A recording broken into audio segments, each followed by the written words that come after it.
Tunafanya programu hii ya Go Green na Imbeju kwa kushirikiana na TACA TDP ambao ni Tanzania Agriculture Climate Adaptation Deployment Program, ambayo ndani ya benki ya CRDB inasimamiwa na wenzetu wa Sustainable Finance. Lakini pia tunafanya kwa kushirikiana na mfuko wa Umoja wa Mataifa wa mabadiliko ya tabia nchi pamoja na Fursa Hub ambao wao ndio wametutengenezea mfumo ambao tumeutumia katika kuendesha mchakato huu maalum kwa ajili ya ujasiriamali na biashara changa za vijana. Na kwa kweli mfumo umetusaidia sana kuweza kupata majibu kwa mapema na kuwezesha ushiriki wa vijana wengi sana, na leo tutaweza kushare.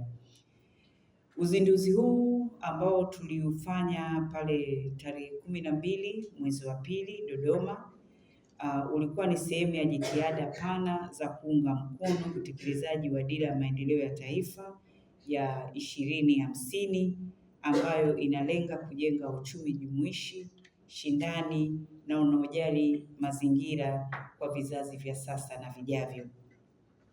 Katika uzinduzi huo tulipata heshima kubwa sana ya kuungana na Mheshimiwa Profesa Kitila Mkumbo, mbunge, waziri wetu wa mipango na uwekezaji, ambaye ndiye alikuwa mgeni rasmi wa hafla hiyo.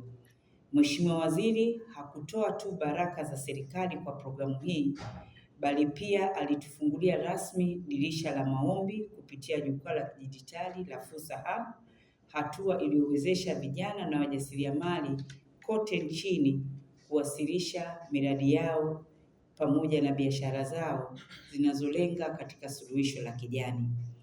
Napenda kutumia fursa hii kumshukuru sana Mheshimiwa Waziri, Mheshimiwa Kitila Mkumbo kwa kutunga mkono na kuunga mkono juhudi hizi za uwezeshaji wa vijana na wajasiriamali nchini.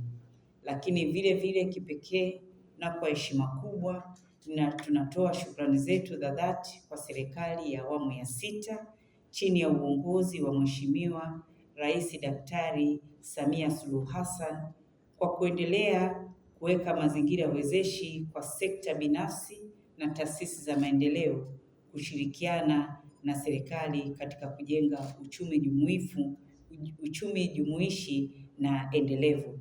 Na kama mnavyoona mbele yetu, tuna heshima kubwa ya kuwa na viongozi kutoka serikalini, lakini pia kutoka katika taasisi mbalimbali za serikali, na hili linatufanya utekelezaji wa miradi hii au programu hizi tunazozianzisha uende kwa haraka na serikali iweze kujua kile ambacho sisi kama sehemu ya private sector tunaweza kuongezea katika mambo mengi makubwa na mazuri ambayo wanayafanya.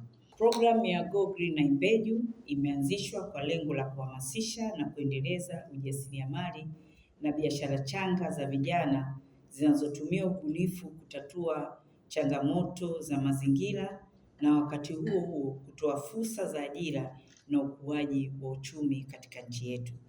Tunatambua kuwa dunia sasa inapita katika kipindi muhimu ambapo changamoto za mabadiliko ya tabia nchi zimekuwa zikiongezeka na kuathiri sekta nyingi za uchumi ikiwemo kilimo, nishati, uvuvi, maji na mifumo ya ekolojia.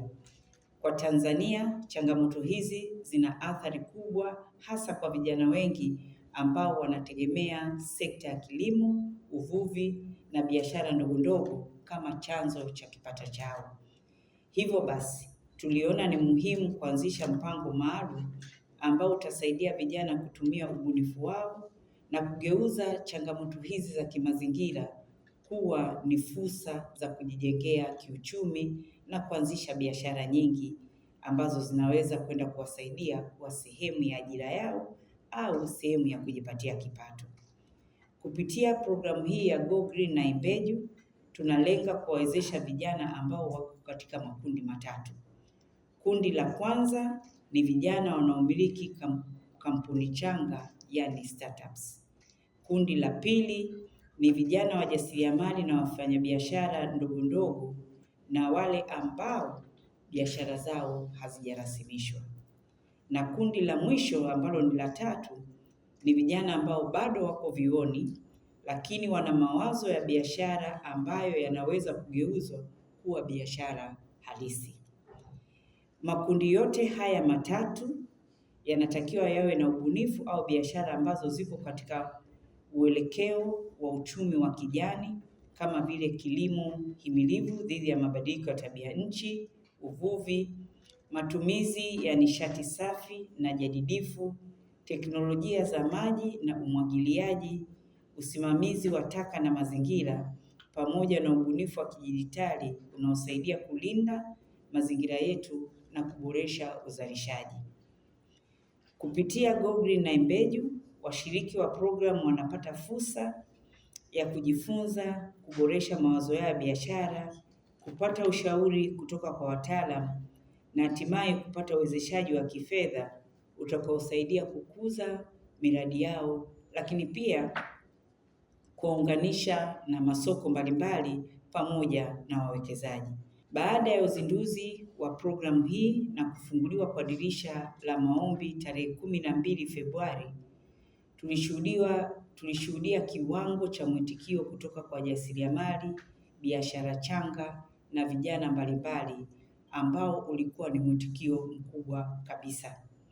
Katika kipindi cha mwezi mmoja tu tangu dirisha la maombi kufunguliwa, tumepokea jumla ya maombi ya miradi mbalimbali 3967 ambayo yaliwasilishwa kupitia kwenye ule mfumo wa fursa app.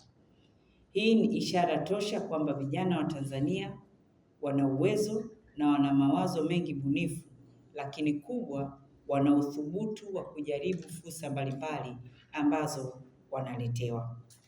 Uchambuzi wa awali wa takwimu uliofanywa na mfumo moja kwa moja unaonyesha kuwa 58% ya waombaji ni vijana wa kiume na 42% ya waombaji ni vijana wa kike.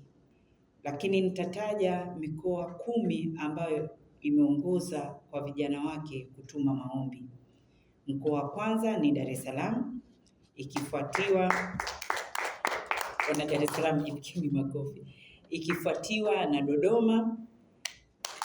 Mwanza imeshika nafasi ya 3, Iringa nafasi ya 4, Morogoro imeshika nafasi ya 5, Arusha nafasi ya 6, Zanzibar imeshika nafasi ya 7, Pwani nafasi ya 8, Mara nafasi ya 9 na Kilimanjaro imeshika nafasi ya 10. Hii inaonyesha kwamba tuna vijana katika maeneo mbalimbali ambao wana uwezo na wanatamani na wana kiu cha kujiendeleza. Baada ya kupokea maombi na kufanyika kwa uchambuzi wa awali kupitia kwenye mfumo wa fursa hub, hatua inayofuata sasa ni tathmini ya kiufundi, yani technical review, na tathmini hii itafanywa na jopo la wataalamu kutoka CRDB Bank Foundation, CRDB Bank, COSTECH, ICTC, Wizara ya Maendeleo ya Vijana na Ofisi ya Makamu wa Rais Mazingira, ambao watafanya tathmini ya maombi haya kwa kuzingatia vigezo mbalimbali ikiwemo ubunifu wa wazo la biashara, uendelevu wa mradi ambao ukipatiwa fedha uweze kujiendeleza na kujiendesha, uwezo wa biashara yenyewe kujiendesha na kurudisha ule uwezeshaji, lakini tungependa pia biashara hii ikikua iwe na fursa ya kutoa ajira kwa vijana wengine, lakini la mwisho, na najua wanayo mengi, mchango wake katika utunzaji wa mazingira. Zoezi hili tunatarajia litachukua muda wa wiki moja tu.